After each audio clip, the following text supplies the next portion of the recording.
to episode 18 of the Can I Tell You Something podcast. Today we have probably the most out there episode we've done yet. And I'm sure you can tell by the title that we will be talking not only about Hooters, the company, but their endeavor into the airline industry in the early 2000s. And I am so excited to learn more about this because I've just kind of always had this fascination with Hooters, which is odd, right? Like most women you'd assume aren't Hooters fans. Yeah. I don't think I'm their target demographic, but God, I need to go to one before I die. We will get into exactly why later, because this is, I think it illustrates a lot about you. And, I think that there is something so alluring about Hooters. Yes. One of the first, if not the first breastaurant, quote unquote, in the United States. But we're not talking about the restaurant. We're talking about the airline. Right. But same brand. Same brand. Same Hooters, just thousands of miles in the sky. Yeah. So thousands of miles, way up there. Without further ado, let's get into Hooters Air. So you may be wondering, what sort of situation spawned Hooters Air? What was the background, the backdrop, the context that led to it? What sort of Pandora's box was opened to make this even a possibility? And I'm just going to hit you with this tagline right here. I'm ready. The story of Hooters Air involves so many characters and players. Not actually that many, but just really strange ones. It involves 9/11, Hurricane Katrina, and the Denver International Airport. Already so many conspiracy theories are going off in my brain. Yeah. So it's a weird way to go through the years of 2003 to 2006, but gee willikers, it's interesting. So here's the story of Hooters Air. In December of 2002, the then CEO of Hooters decided to purchase a flight charter service. So it was like an airline where people can book individual flights. Right. So the private charter business. Was it like, did Hooters acquire like X amount of planes? They bought the company Pace Airlines outright. And they were trying to buy another airline at the time. And this being December of 2002, the airline industry was going through it. People did not want to fly. Flight traffic was way down. Right. And a lot of airlines that existed at that time went out of business or were really struggling to make ends meet. At the same time, Hooters was popping off, and they thought, you know what, might as well capitalize on this tumultuous post 9/11 world and buy an airline. As one does, right? As one does. If you have some money burning a hole in your pocket, it's only natural to want to acquire an airline. Yes. I say that at least once a week. And so Hooters Air really was based out of Myrtle Beach, South Carolina. Such a weird location. The Gulf capital of the U.S. in some people's mind. And the goal was to kind of turn Myrtle Beach into a business epicenter. However, little did the CEO of Hooters know at the time, but Hurricane Katrina would be brewing in the near future. And so an already difficult landscape of the airline industry would be made impossible when Hurricane Katrina goes through the Gulf Coast, shuts down oil operations, fuel prices go way up, and they can't balance the checkbooks anymore. Hooters Air, unfortunately, went off the air in 2006, where they were kind of pushed out of the market by airlines you may know today as United and Southwest, which were two on-the-rise budget airlines at the time. And yeah, Hooters Air couldn't flap its wings hard enough to keep up with them. You know, when I hear that, it's nothing short of devastating, right? To me, this could have been the experience of a lifetime that I feel like I've been robbed from because I was only, 4 years old at the time. Yeah. So I don't think Hooters Air was ever in my cards to fly on because it's clearly not a family transportation No. if you will. I think they have quite the target demographic in businessmen. Oh, would be yes. my guess. Yes. Which is great. I do feel this sense of loss. Right? That I could have experienced whatever Hooters Air was, and I still don't, quite understand what they were. I'm sure we'll get into that. Yeah. But there's so many ideas flowing through my head of what it could have been. And I can't wait to learn more about that. Oh, yes. So without further ado, let's get into what was this airline. So are you asking me that? I'm gonna just ask you the question, point blank. You buy a ticket to Myrtle Beach, South Carolina, aboard Hooters Air. Right. You take off. You're in the sky. What is different about a Hooters Air experience from, let's say, United or Frontier or any of those other airlines today? Sure. So, you know how there's certain airlines that will have like quite the costume or wardrobe for the flight attendants? Yeah. I think it's, what is it, like Qatar Airways? They have like a very specific garb for their flight attendants. Yes, flight attendants and captains have like the uniforms. Yes, but some airlines like Southwest, United, Alaska, they have them, but they're kind of basic, right? Yes. They're nothing spectacular. Whereas there are some other, like typically more luxury airlines that are kind of going above and beyond in what their flight attendants look like. I'm going to go ahead and assume that Hooters Air was right there with them. We all know the classic Hooters tank top and little booty shorts look. I don't think they have to wear that anymore. But at the time when they were popping up, absolutely. That they all had to wear them. As well as the wait staff that worked at Hooters had to have a certain physique, right? I think we all know what I'm talking about here. Yes. Yeah. So I would see that translating to the sky as well. So I'm going to guess that the flight attendants resembled the wait staff on the ground, and that when they're coming through with their service, there might be a little flirting, a full experience, right, a bit of the Trader Joe's allure in the sky. Exactly. Yeah. And that's why I think it would specifically attract businessmen. We can play into some stereotypes there. Wives aren't there. Things get a little crazy in the sky. Who wouldn't want to do that? All aboard Hooters Air. Exactly. So I'll give you a shocking look at what the reality of Hooters Air was. An exclusive look, if you will. Exclusive inside look. Because the other thing, too, is Hooters is a chain restaurant, right? And we all know how food on airplanes is food on airplanes.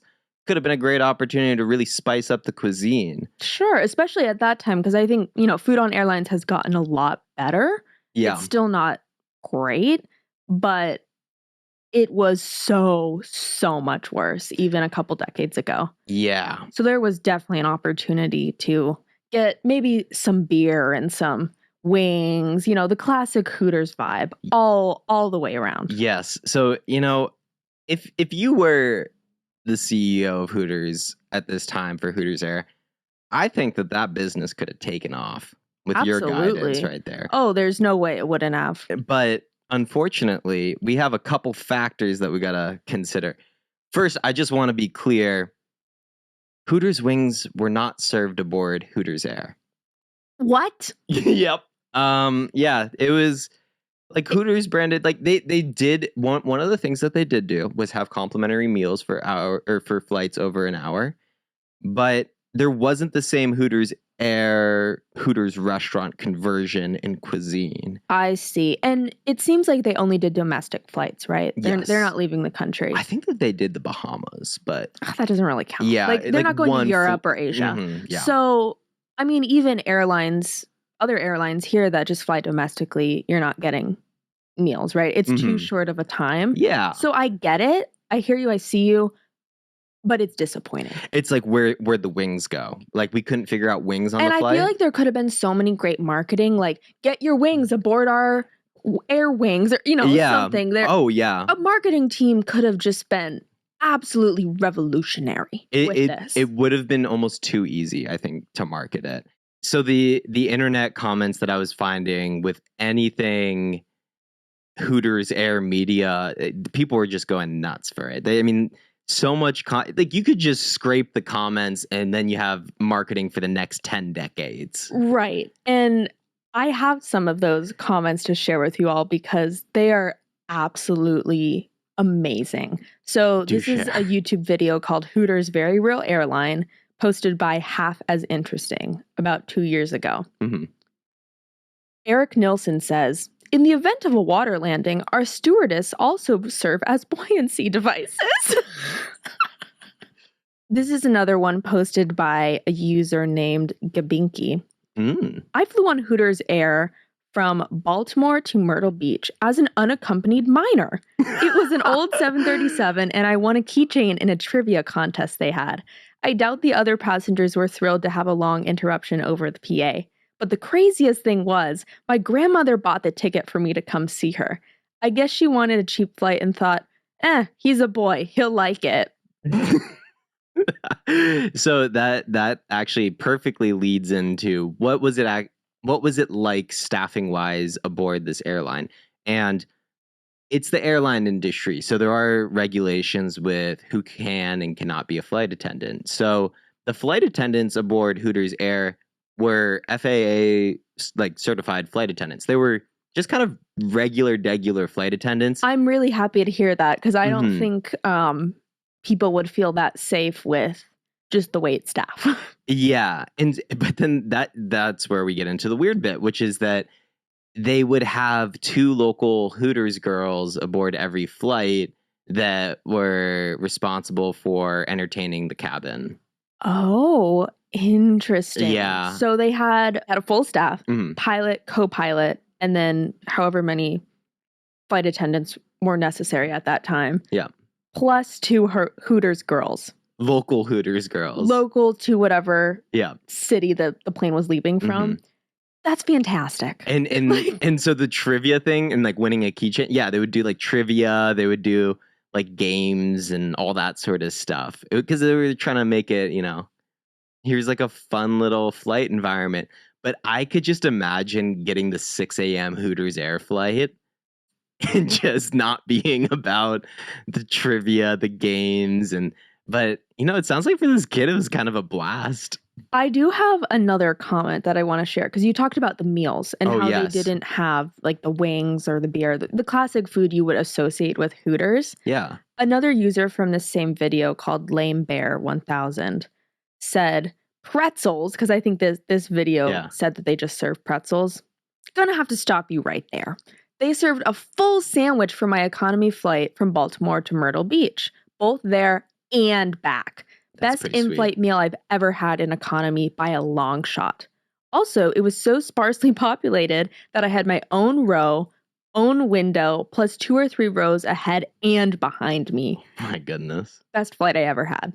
That, that's a raving review. Because it did sound like when they said they served soft pretzels. So it was like they had better than average airline food, but it wasn't the Hooters signature cuisine.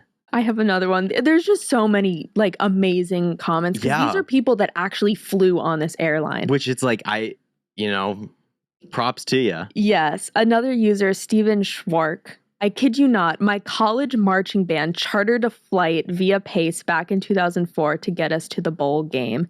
And when we showed up at the airport, they loaded all of us college kids onto a Hooters airplane. It was quite the experience. So that perfectly describes the chartering side of it. Pace Airlines was a charter airline for some time. The CEO of Hooters was trying to buy another one called Vanguard, but it didn't quite work out. Right. And so Pace Airlines became Hooters Air because they were a cheap enough airline to buy. And it seems like they kind of started that soft launch branding through that, which is what, this guy was saying. Yes. And then eventually acquired their own large, like 737 planes. Or no, they acquired the fleet of Pace Airlines because Pace Airlines already had a fleet. But wouldn't those just be private jets? That's Um, different than like 737s. Well, so I don't know about the inside because they Okay. definitely redid the insides because they had like a Hooters signature style, and they were bragging about the like 34-inch leg room, which would make it Right. like business class style seating. Yeah, so like they were very generous with their accommodations in a lot of way, and they did flat rate flights too, which Oh, let's talk about that. yeah. Because that's insane. Just thinking about flight prices now and Mhm. how, the consumer just has to be so smart on both the day and the time that Yeah. they're looking at flights. Yeah.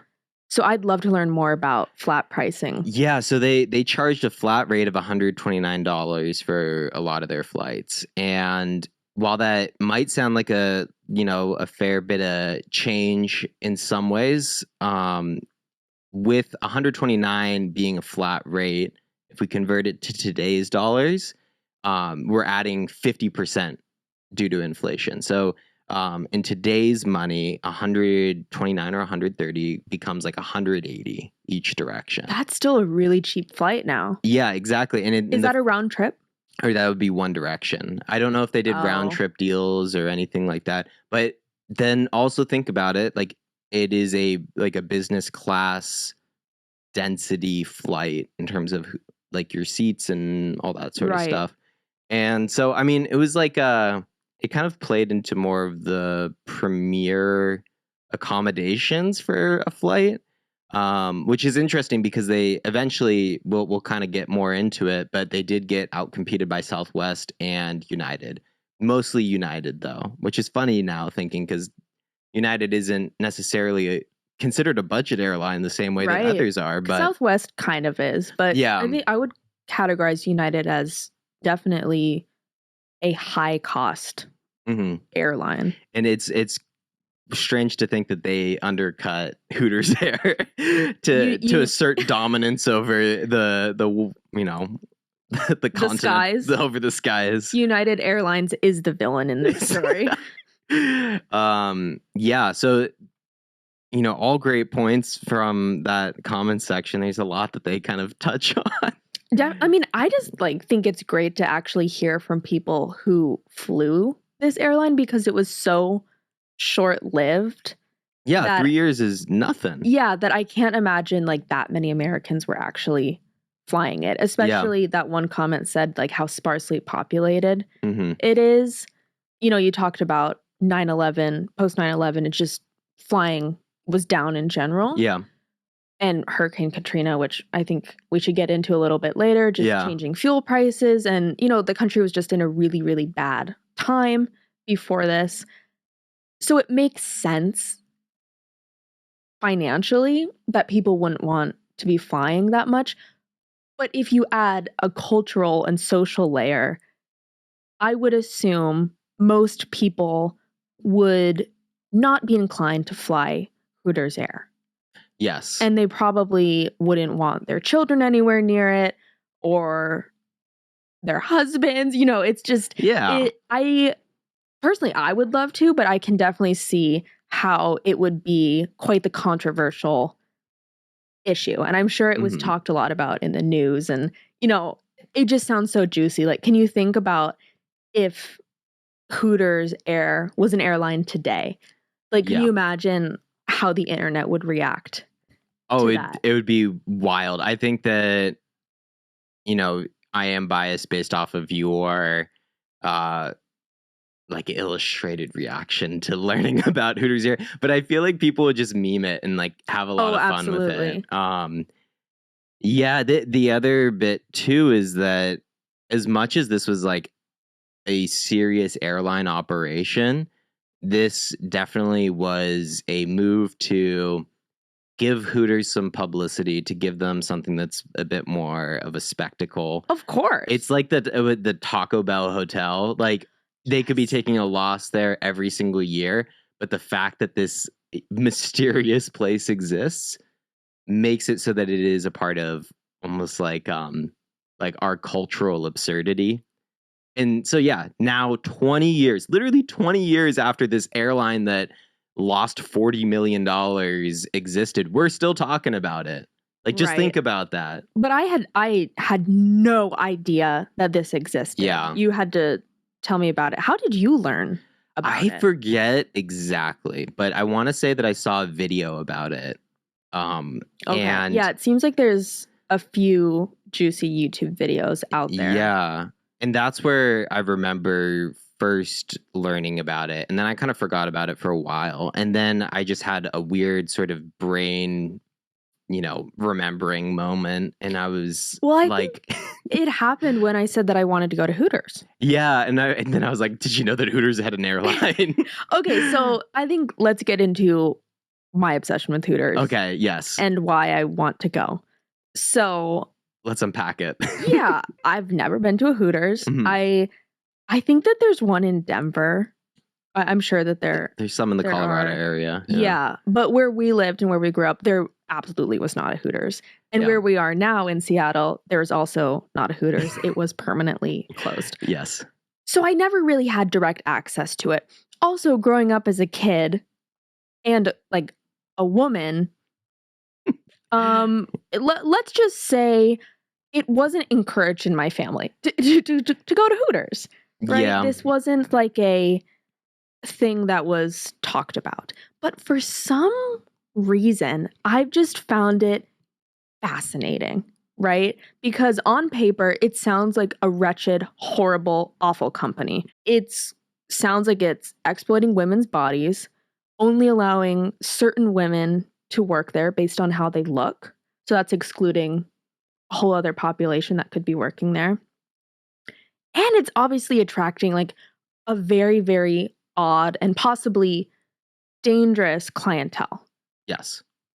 The people who are attracted to going to Hooters, I probably wouldn't feel comfortable them watching my drink.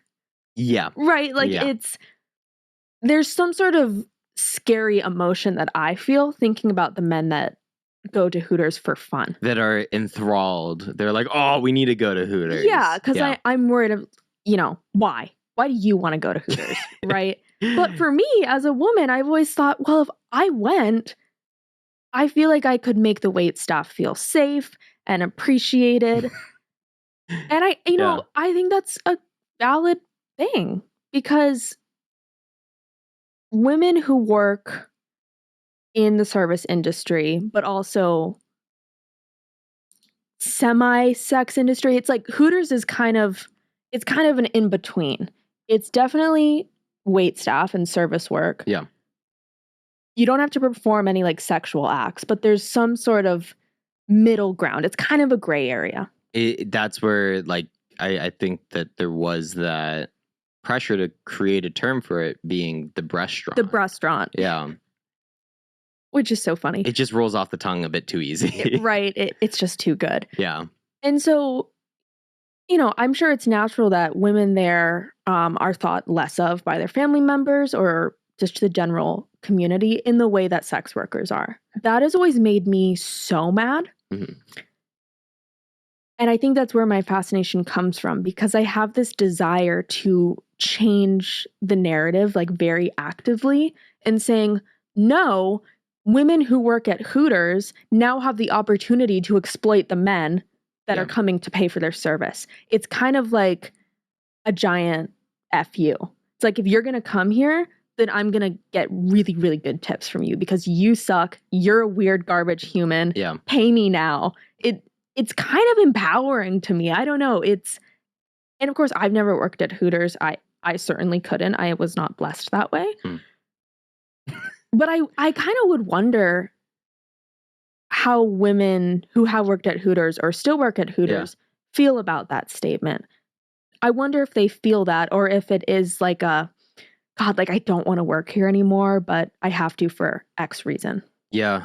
I mean, I think that that's so person to person, but I definitely get where you're coming from. And I mean, also thinking about how much you gravitated towards the story of Madame Lou as well. Yeah. I mean, that throwback to our very Very first first. Yeah. And it's kind of like using misogynistic tendencies to achieve an equitable outcome. Exactly. And that's really interesting. Very nuanced and complicated, of course, but I totally see where you're coming from there. I have never been to a Hooters. I don't know anyone that's worked at a Hooters. So I can't say for sure what that experience is like, because I mean, it like in that industry, it can be all over the board. And it kind of depends who the manager is, and also like who your fellow coworkers are. I'm sure it varies Hooters to Hooters, right? Yeah. Just as any other restaurant does. But there is this underlying tone that you have to look a certain way or you can't work here. Yeah. That makes me really mad. Yeah. Like, to me, that's the biggest issue. I think if that were to change, and it sounds like it kind of has, but not really. Like they can wear longer clothing that covers them up more, but I still think they're hiring the same archetype. Yeah. In the same way that like Hollister did, right? Yeah. Is like they only allowed certain models to be in their store. In the same way Brandy Melville did, which, spoiler, we're going to get into an episode on that maybe next year, but it's coming down in the pipeline. It is in the pipeline. To me, that's the biggest problem with Hooters. And I'd really, really like to see that change. Yeah, I think that's also where I see the potential of empowerment in normalizing sex work or decriminalizing sex work.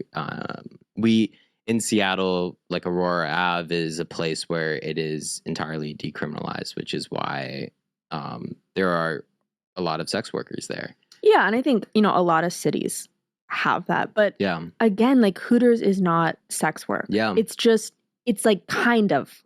It's that gray line that I don't even know what to characterize it. Because like, yes, breastaurant is funny, but there has to be another way to describe this. I mean, it kind of gives me a similar feeling to any sort of work where like your physical presentation or your appearance is used to modeling. So like maybe? Modeling. I think like acting can also be a part of that. Are Hooters waitresses part of SAG-AFTRA? Unionize Hooters. Right. I do have a question for you, just trying to understand the male perspective.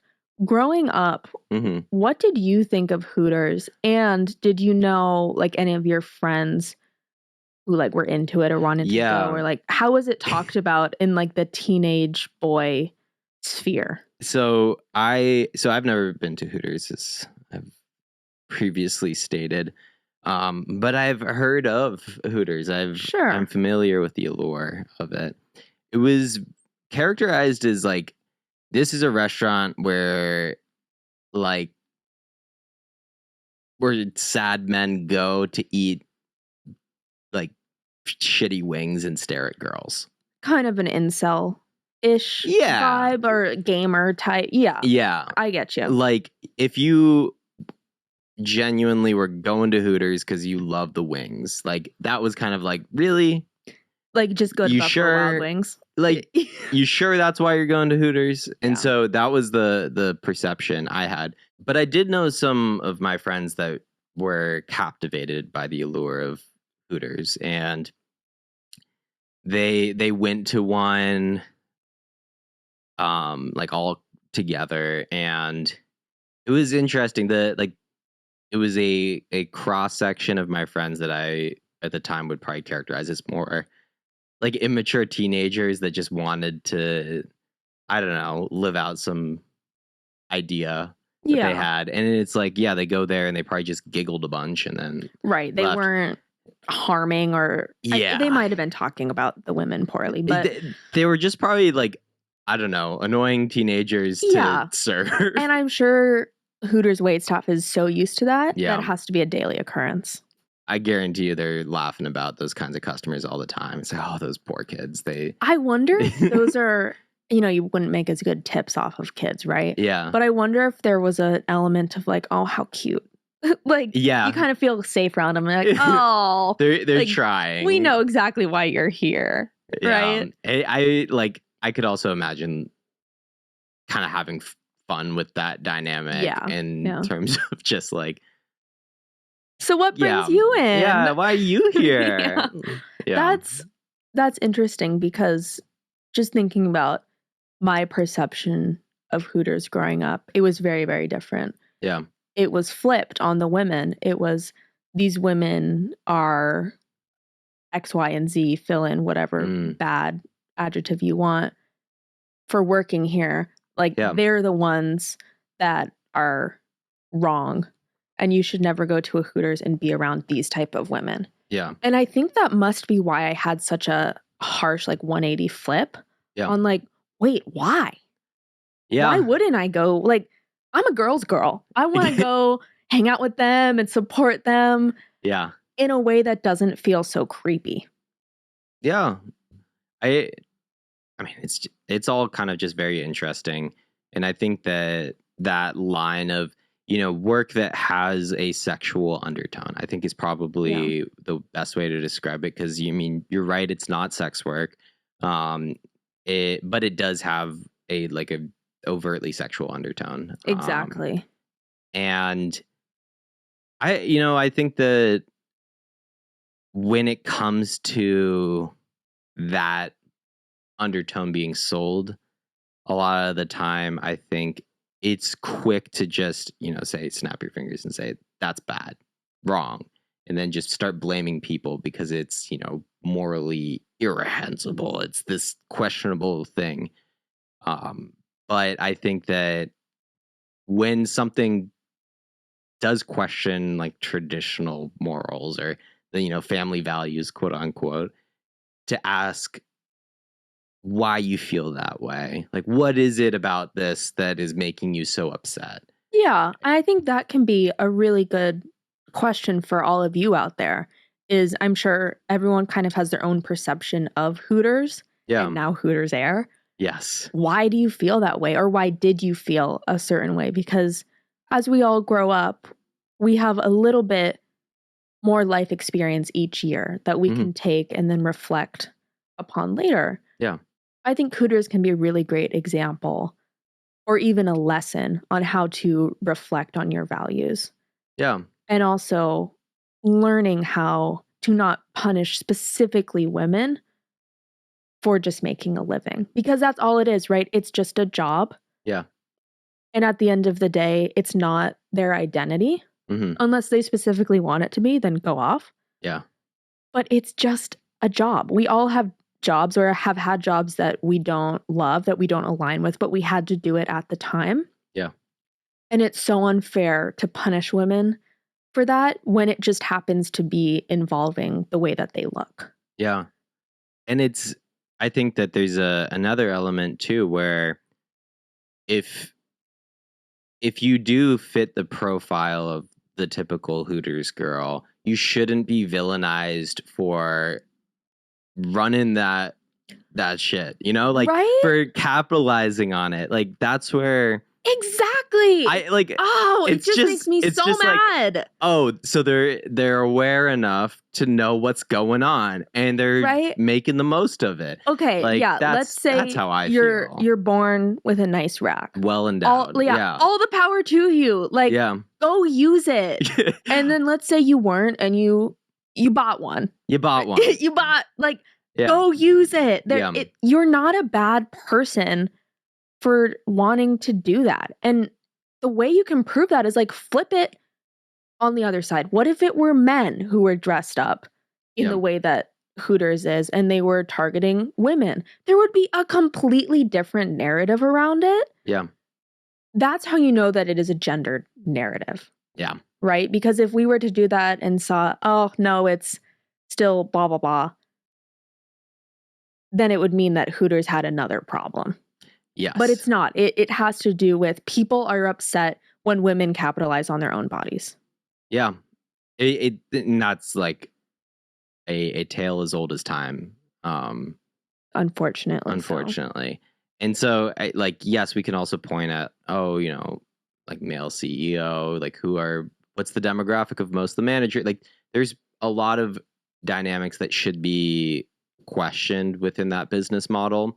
But the reality, though, with working with a big chain like that, is that each individual restaurant is kind of just doing whatever corporate dictates is like the policy for all the stores. Right. Or for all the restaurants. They're not franchisable, I don't think. Let me look this up. Yeah. That could actually change something. And so it's a lot of just like, okay, this store or this restaurant is just listening to whatever corporate's saying, and then Hooters can be franchised. Ooh, okay. Yeah. So when you talk about like doing whatever corporate is saying, yeah, yes. But if they're franchised, then they're kind of under their own management. Oh, okay. I don't know what percentage of Hooters are actually franchised. Yeah. But that could be an interesting dynamic, like how the workplace culture or atmosphere changes from like restaurant to restaurant. I think that's where we don't have enough information, right? You have to ask people who actually worked there. So if anyone out there listening has worked at a Hooters or knows anyone who has, I'd be really interested to know what the actual workplace was like. Yeah. Because, I'm talking about how much I think it's great and cool, but that's just my opinion, not knowing the actual reality. And so I'm wondering, because if the workplace was horrible and creepy and just really a sad, dangerous place to work, then my opinion would absolutely change. Yeah. So I just wanted to put that out there. Like, this is me. I have some ignorance here. I don't actually know the conditions, but the idea of Hooters is still interesting to me. To really illustrate how Hooters positioned itself as a restaurant chain, their first commercial, I think, really captures the tone that they're going for. It is a bit silly, and this is posted from Hooters' official account, it seems. So I think it's legit. Any Hooters historians may debate this, but Hooters historians. All right, let's listen to it. All right. If you like what you see here on the outside, you're gonna love what you'll see on the inside. The recipe for Hooters chicken wings is so secret, even our cooks aren't allowed to know it. Do you know why our beer is so cold here at Hooters? Because we keep it in the refrigerator. Hey kids, you want to do your dad a really big favor? Tell your mom you want to go to Hooters. Oh my gosh. For those who are just listening, please go look it up because the visuals are amazing. The transitions, the hair, the classic garb. I love it. That was great. We are now going to play a Hooters Air commercial to see if the tone is similar to the Hooters restaurant. So let's take a listen. Announcing top 10 reasons to fly Hooters Air. Myrtle Beach, 2 hours takeoff to tea time. Nassau, fun sun entertainment. Fort Myers, year-round Florida beaches. Fares from $99. Convenient morning departures and evening returns. No advance purchase. No Saturday night stay. Hooters girls on every flight. All leather seats with extra legroom. Easy to buy, fun to fly. Don't wait, fly today. Log on to HootersAir.com or call 1-888-FLY-HOOT. Hooters Air puts the fun back into flying. Fly hoot. Yeah, the other thing too was there were quotes from the CEO during the beginning of this whole idea of Hooters Air that was like, you know what the real problem is with airlines these days? There's not enough entertainment. There's not enough fun going on. Oh my gosh. And you know what? I'm going to give the CEO Benny of the D a little bit. That's my way of saying benefit of the doubt. Not totally off, but the method in which this was executed kind of was, because every airline now has a selection of movies that you can access via your phone, or they have like the seat headrest entertainment. Like airline entertainment was a need that people had. It just wasn't a need in physical entertainment. It wasn't a need in the Hooters form. And it does sound like they didn't really do too much in the way of training for the Hooters girls that were joining these airlines. So they kind of had to improv and really do some crowd work, which They should definitely be unionized with SAG then. yeah, exactly. I mean, like, or, you know, just the level of having to meet an entire grumpy cabin's needs through trivia and fun. And also, it's probably mostly men, perhaps over the age of 40. Yeah. Right? So there's going to be a different tone Yes. on top of that. In the commercial, they showed two men as their, the people in the seats. Yeah. They looked a little grumpy, I will say. But yeah, that's just great to see their marketing. I think, like we said in the beginning of the episode, there were so many missed opportunities to have like the greatest taglines ever. Yeah. I think they made a really boring one. They put the fun back into flying. Such a missed opportunity for the greatest tagline ever. Which would be? Come fly with us. It'll be a hoot. There. See, like, it was that easy. And like, that's just like the first one that came to mind, right? So I want this to also kind of be maybe a case study for why male CEOs don't always have the answers that they're looking for. Why maybe someone like you could have saved the Hooters Air right ship. It's really just nothing short of devastating that I was only 4 or 5, because I can really see myself taking something like Hooters Air to new heights. Yes. So yeah, I think you can apply this to a lot of companies like Victoria's Secret, really any modeling agency. Hooters, if it were to be run by women or even have like a board comprised of more women, yeah, could the outcome be different? Most likely. It's so strange to me because for Hooters, what they're trying to appeal to is men. So I think that for the men in the room, they're like, oh, we're the target consumer. And so it's easy to fall for the trap of making something for yourself, which a lot of companies do. A lot of companies that don't do well make things for their board or their CEO. Yeah, and I mean, that can go into a whole other political side of like why they have to answer to a board. But in general, it's a tendency.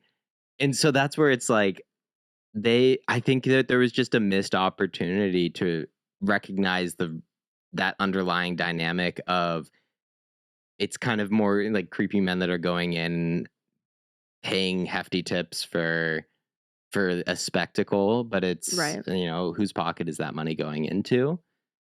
I think it's similar to the pink glove issue. Yeah. Of like the men who started that company because they thought that women were so grossed out by their own periods that they needed a glove and it had to be pink.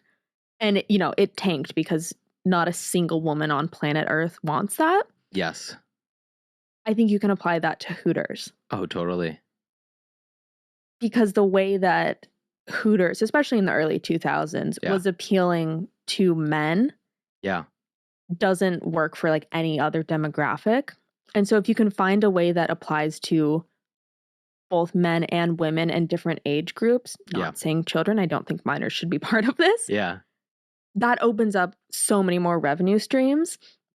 Therefore, Hooters Airline or Hooters Air could have lived on.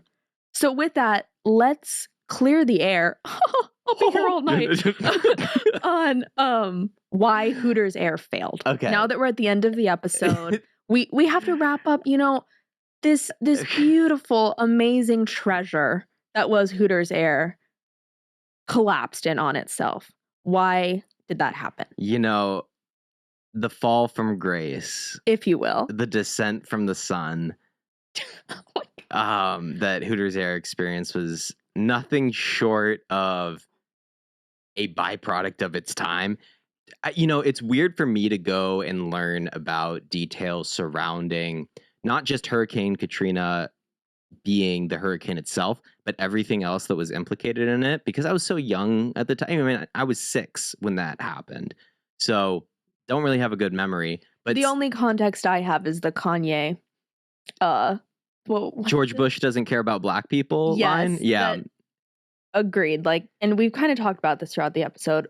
We were little. We were really little. We were alive, but we weren't really conscious yet. Yeah. We were still kind of sticky mushes of goo. Yeah. And so with rubber bones and no brains. Yeah. So if you were an adult during this time, maybe you would have better insight into this. But yes, it is obvious that Hurricane Katrina had a lasting effect. It still does in parts of the country. And especially for an airline industry that was already in a really bad spot post 9/11. Yeah, it's going to be a really, really hard company to sustain. So essentially why Hurricane Katrina ruined the business of Hooters Air was that when Katrina and Rita hit, so there was like 2 hurricanes at the time, it shut down a lot of Gulf Coast oil operations or damaged a lot of oil rigs. And there was a lot of oil that got thrown off of barges and into the ocean. There was a whole slew of information about the pollution that happened as a result of that hurricane.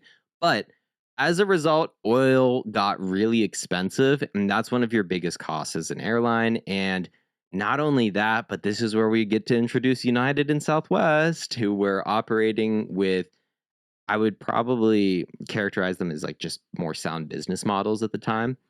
Because they were just airlines. Yes. Like, Hooters is a restaurant first that happened to also have an airline. Yeah. So they're not going to be putting all of their resources and time and management into the airline when they have a whole other side of their business to control. United and Southwest, that is their business. Yeah. So they can solely focus on it.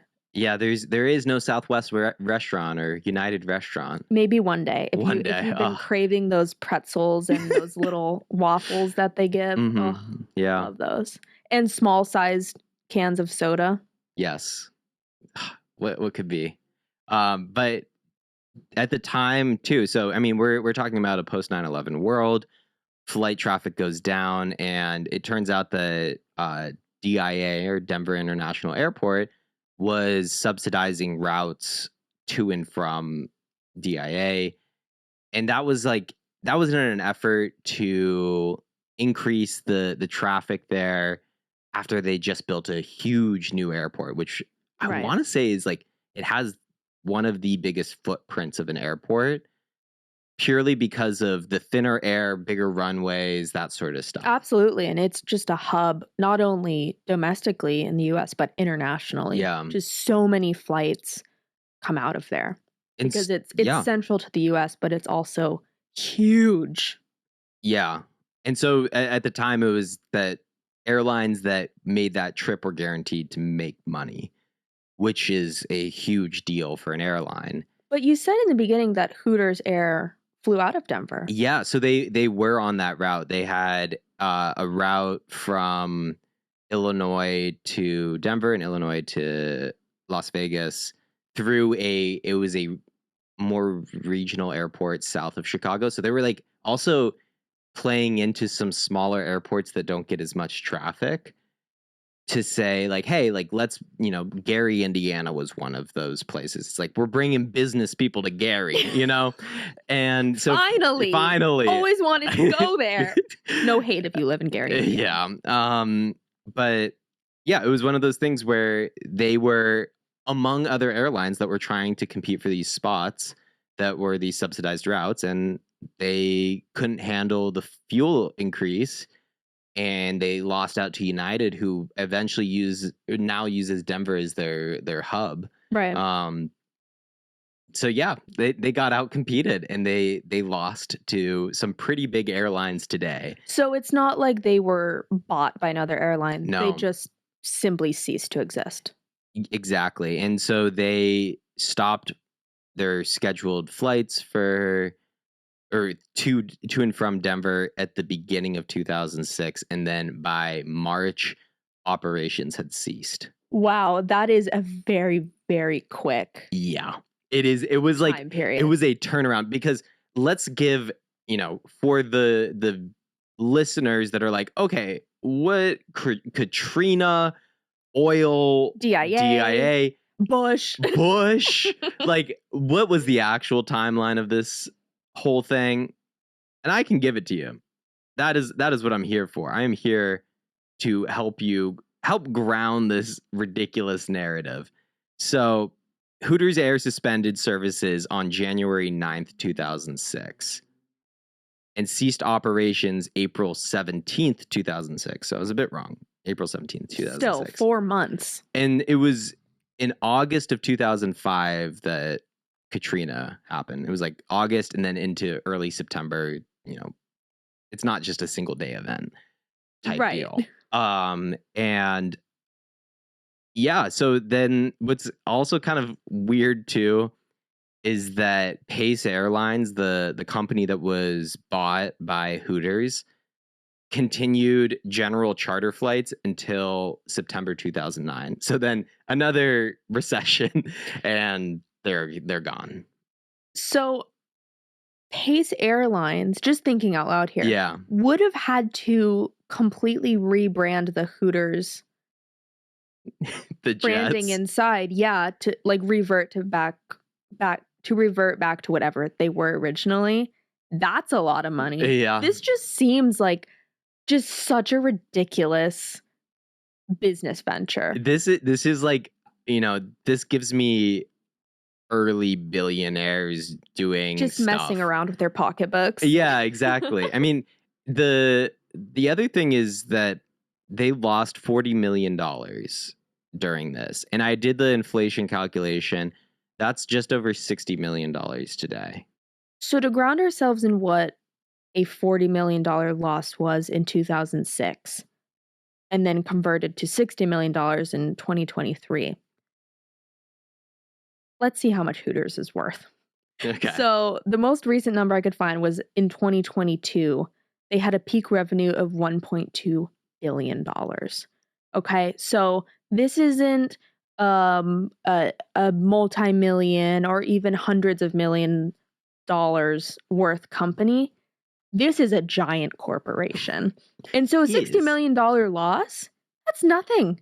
That is literal pennies. And so when you were talking about how it's kind of giving just billionaires throwing around whatever they want. Yeah, I think it was. It must have been some little side hustle or like side passion project for someone. They were just having a hoot. They were trying to expand the Hooters brand to other things besides restaurants. And I'm sure that they were given a certain budget in which, if they could break even, great. If not a huge loss. That's going to be my guess. It seems more experimental. I'm happy that it happened because it's just so juicy to talk about and think about. Yes. But don't you worry. I think Hooters has recovered and they're doing better than ever today. Business is back to usual. They aren't hurting. Just they're doing all right. Let's just say that. Yeah, I think it's strange to look at a business start to end like that, or like a part of a business start to end like that, because to enter the airline scene, to like just say, oh, I'm gonna make an airline, that's a big investment. Yeah, it's not something you can just kind of mess around and just buy. It's not an Etsy shop. Yeah, it takes a little more dedication than an Etsy shop for sure. Yeah.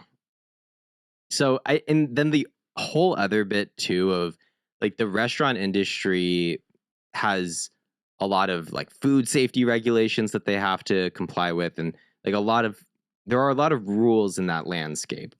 Now you take Hooters to the sky.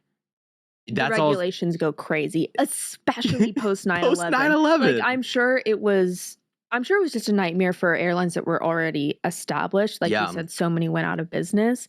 But to create a new one kind of from scratch, I don't really know what they were thinking.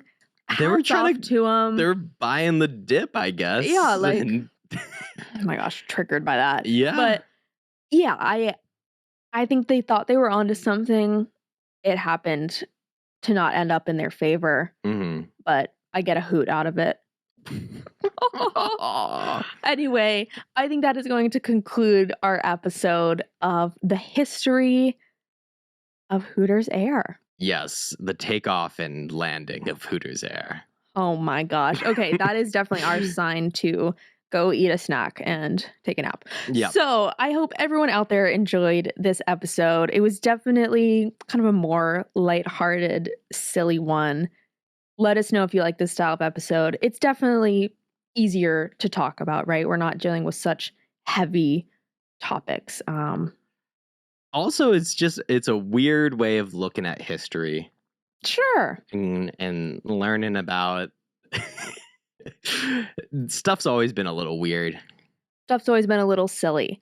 And next week we will have I think kind of a heavier episode. So this is just a great little palate cleanser for your week. I hope everyone enjoyed it. And make sure to follow us on our socials. Let us know what you thought about this episode. You can find us on TikTok, Instagram, YouTube at Can I Tell You Something Podcast, something spelled SMTH. Thank you for flying with us and choosing our podcast of all of the podcasts out there to listen to.